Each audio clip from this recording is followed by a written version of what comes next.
Masyadong malakas ang hangin mga kawat. So far hindi pa namin alam ang talagang rorotahin namin. Pero nagsuggest ako kanina dito sa kasama ko kung saan tayo pwede pumunta ngayon. Bali change plan muna kami, dadalawa lang kasi kami. Mostly mga kasama namin hindi pwede ngayon. So okay. So good morning mga kawat. Dito na kami ngayon sa may papunta tong Batino Barandal. Actually magiging ruta na lang namin ngayon dahil sa hindi nga nakasama yung iba, dadalawa lang kami, is Lomi time muna tayo for today. Napagdesisyon na namin ni Ika Ernie, try namin yung Jopels Lomi dito sa Barangay Santol, Santo Tomas, Batangas. So dito kami ngayon nag-way May isang way sana na mas madali doon sa kabila, sa may Miriam College. Kaso so far sarado.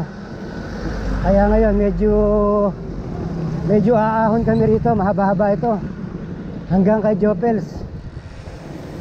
Ako tingin ko hindi bababato ng hindi bababato ng 10 kilometro. So mamaya susukatin natin. Okay, good morning mga kawat. So andito na tayo sa papuntang Jopels, Loming, Batangas. So ito na yung lilikuan natin na kanto. Itong, tandaan nyo lang itong waiting shed na to. Pag nakita nyo to, kakaliwa na tayo dyan. So going to Jopels na to.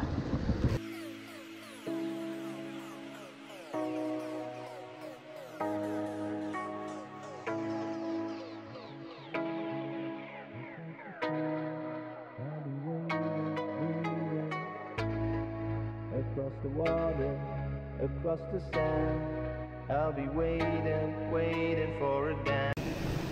So be-breakfast muna kami dito bago kami umakyat ng sungay.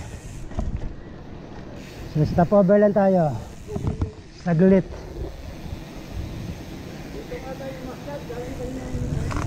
Galing tayo sa sa simbahan ba to?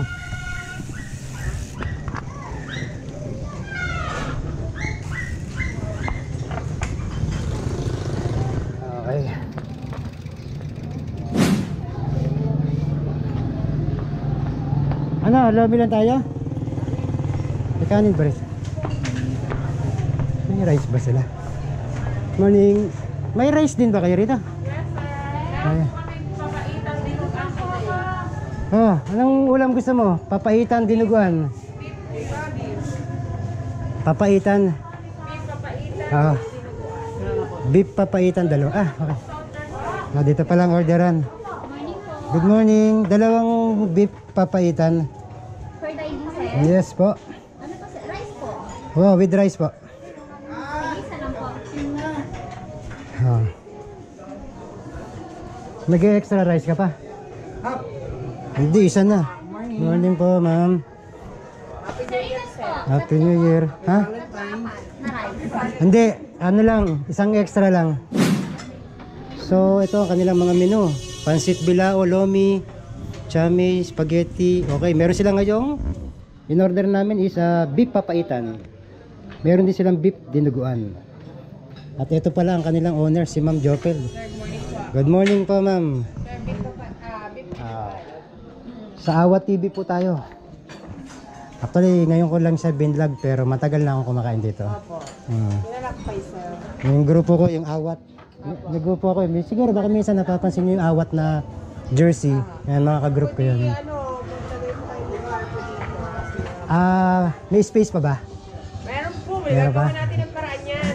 Kahit walang space. Sige. Lagyan natin. Magdadala ako sa next na balik ko nung isang tarpaulin ng Awat. So, bago nyo to, ano? Yes Parang sir, dati ba? bago. Beef dinuguan, beef papaitan. Pero last December mananap po kami. Okay, so sige ma'am, baka gusto niya mag-invite sa mga viewers po ng Awat TV. Hi po, mga viewers, Awat TV, mga friends ni sir. Punta na po kayo dito sa Jopels Lomi House. Marami kaming choices. Lomi, maybe papaitan, beef dinuguan din po. So yung Jopels Lomi House is located po dito sa Bali, Barangay Santol po ito, Tanawan City, Batangas. Okay. Pero boundary po siya ng Calamba at saka ng Tanawan. Tanawan. Okay. Ay, sure yung po. Okay. Salamat. So guys, medyo tikman natin kung mapait ang kanilang papaitan. Papaitan, meron siyang pait pero meron siyang asim. Sarap. Mahirap din kasi sobrang pait, ang hirap kainin. So ito mga kawat ang aming breakfast for today. Papaitang ano ba to? Baka? Ano ba sinabi? Baka ba to? Baka? Papaitang baka. So dapat lomi ang ipapakita ko sa inyo, kaso itong kasama ko si Kanin to kaya nagbago kami ng nagbago muna kami ng pananampalataya. Kanin muna kami. A few moments later. Okay, good morning mga kawat. Ito na po tayo sa kanilang special Loming Batangas dito po sa Jopels. So siyempre pagkakain tayo ng lomi, dapat meron tayong toyo at ano ba yan? Kalamansi, misili. Ito na po lomi. Tinitira na ni kasamang Ernie. So actually breakfast namin kanina is papaitan, pero siyempre sayang yung time Ito talaga sinadya namin dito. Kanilang special na lomi. Lomi ng Jopels. So okay, tikman natin kung kung anong lasa ng lomi rito. May atay siya. Okay, maganda. May chicharon, may atay. Ano ba itong kasama na to, friend? Hindi ko alam tawag dito Ano ba to? Atay? Ano ba to? Hindi, pork. Siyempre, sili. Dapat may konting sipa. Oh, naku po, sorry. Sibuyas. Yan. Okay, natin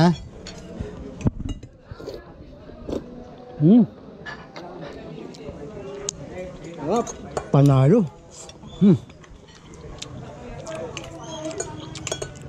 Para tayong hindi kumain ng kanin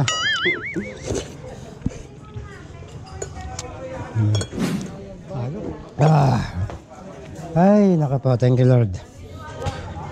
Ay, ano ba to? Bike ba tayo o food trip? Wala niya. So, okay mga kaawat. Taob na ang ating lomi. Masakit na ang tiyan ko sa busog. So, pakita lang natin yung address So, sa mga pupunta rito sa Jopels Lomi House ito po ang kanilang address at ang kanilang contact number.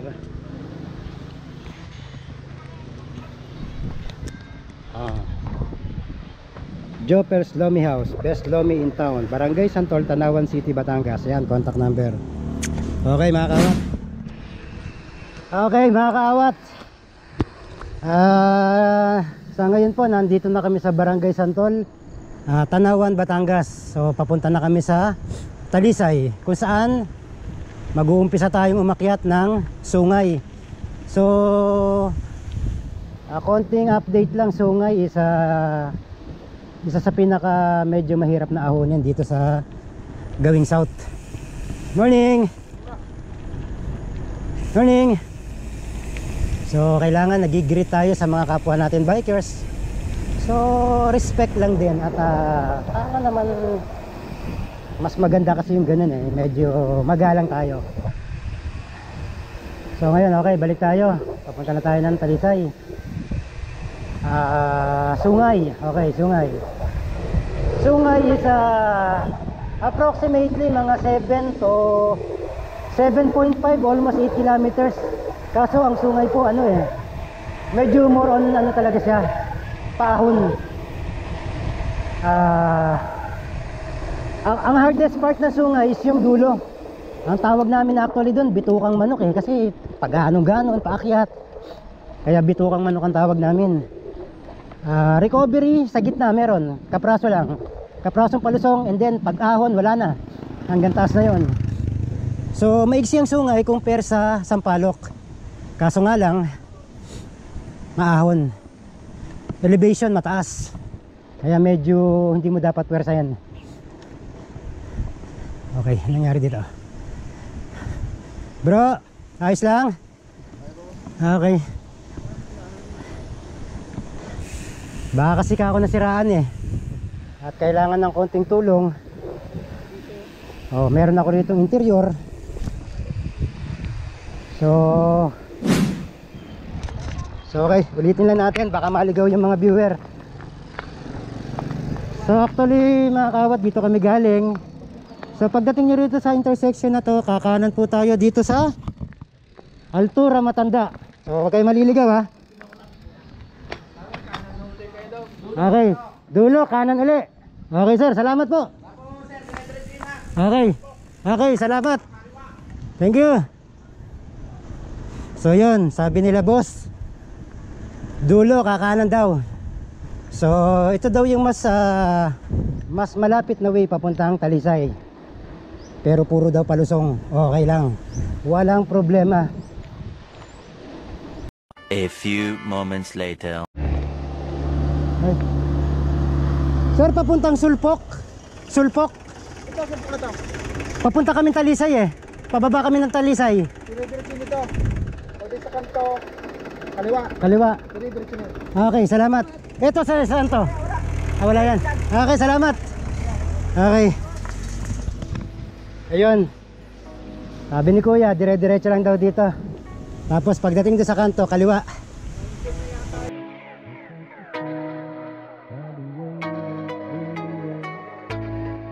Across the water, across the sand, I'll be waiting, waiting for a dance. Across the water, you'll take my hand, I'll be waiting, waiting, waiting. I watch the sea reflecting the sky. It reminds me how time goes by. I see your face in my fantasy. Ito na pala sa may kanto na Sapira. Okay. At least alam na natin daan. So ito guys, ito yung kinainan namin ng anniversary ride ng Awat. Saka itong kubo ni Liam. So pagdating dito, kaliwa tayo. So may simbahan dito, Sulpok, Tanawan City. So ito, dire-diretso na po ito hanggang Talisay na to. Okay, update ko na lang mamaya. Okay mga kaawat, andito na po tayo, Barangay Talisay, Batangas. So pababa na po tayo sa actually boundary na to ng Talisay. Kalalagpas lang natin ng montanya, gawi-gawi doon. So few kilometers na lang, pagdating natin sa Talisay sa baba, kakanan tayo sa highway. So pag kumanan tayo, dire-diretso na tayo doon papunta sa kanto ng Sungay. Mag-uumpisa na ang ating kalbaryo. So ito,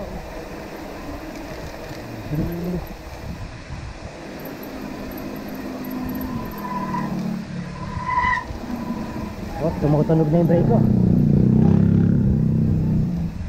Hirap kasi rito, baka na biglang tumawid.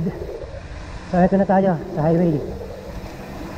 So pag nakakita nyo itong highway na to, kanan tayo sa Talisay. Pag kumaliwa ka kasi rito, papunta to ng Tanawan. So kaliwa tayo rito. Hintayin lang natin yung si Ernie Boy. Oh, okay. So ito, dire-diretso na to, Talisay. So ito, actually sama ko na kayo sa istorya. Mga malalakas. Pauunahin na namin kayo kasi nakakaya naman pag kami umuna. Baka itulak nyo pa kami. Kaya kayo naman. So ito guys, mga kaawat, start na po tayo rito sa Sungay. So 31 kilometers ang ating total distance. So sukatin natin kung ilang kilometers ng Sungay. So dito po sa Sungay, sa mga newbie, wag nyo pong hahapitin. Minsan kasi meron ako nakikita rito, lalo na mostly sa mga newbie, maglo-low gear yan. Maglo-low gear, sample ganyan. Ang bilis ng cadence. Pero wala pang 1 kilometro, wala na. Lawit na, laspag na. So dito sa Sungay, tip ko sa inyo, huwag yung sobrang gaan. Lagyan nyo ng load yung cadence nyo. Pero yung pacing nyo, medyo maganda. For example, na maintain nyo yung 10, okay na yan, as long na tuloy-tuloy. Pag talagang mataas, kahit bumaba ka sa 10, okay lang yan. Pero sa setup natin for today, siyempre hindi naman natin pwedeng iwanan yung mga kasama natin. Mostly pagdating doon sa may bukuhan sa gawing gitna, hinto muna tayo. Okay mga kaawat, we're now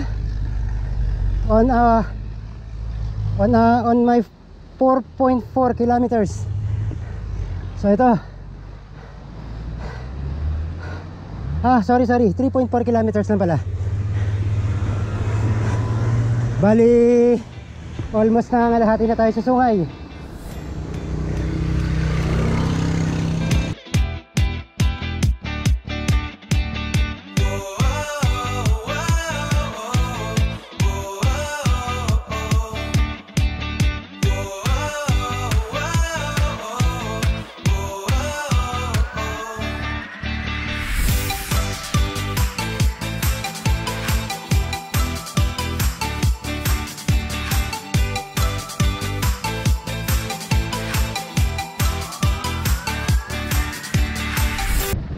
So ito, yung mga nagpipicture na rito.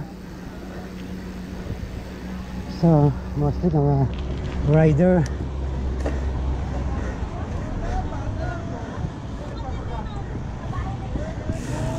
Okay, so U-turn muna tayo para kay Ka-Ernst.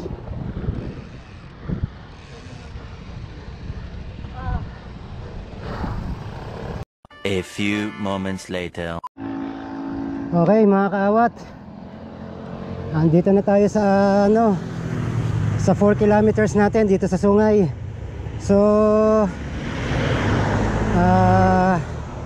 approximately mga 55 to 60% na yung naahon natin. So mga 3 kilometers na lang siguro, or less than 4 kilometers, tapos na to. 2,000 years later. Okay mga kaawat, nasa 6 kilometer na ako. So mga 2 kilometers na lang na ganito. Ito ang elevation ng ahon dito sa Sungay. Ayan, makikita nyo yung pinanggagalingan ko. And then pakit na naman dito. Okay mga kaawat, medyo malapit-lapit na sa katotohanan, pero patindi ng patindi ang ahon. Okay mga kaawat, nakapag-touchdown na tayo rito sa Sungay, pero babalik lang tayong Kapraso. Balikan lang natin si Boss Ernie.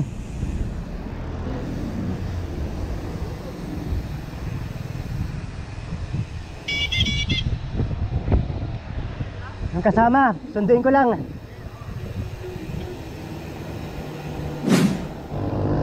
Okay, update mga kaawat. So okay na, nakakit na natin yung Sungay. Sa ngayon meron tayong 42.69 kilometer. So on the way na tayo papuntang People's Park in the Sky. And then bago mag People's Park, kakaliwa na tayo ron sa Dapdap East. So from Dapdap East all the way to Nubali Circle na yon, Kasili Nubali Circle. So hanggang sa pauwi ng Kabuyaw. Okay mga kaawat, update tayo. Ito, pababa na po tayo dito sa Dapdap.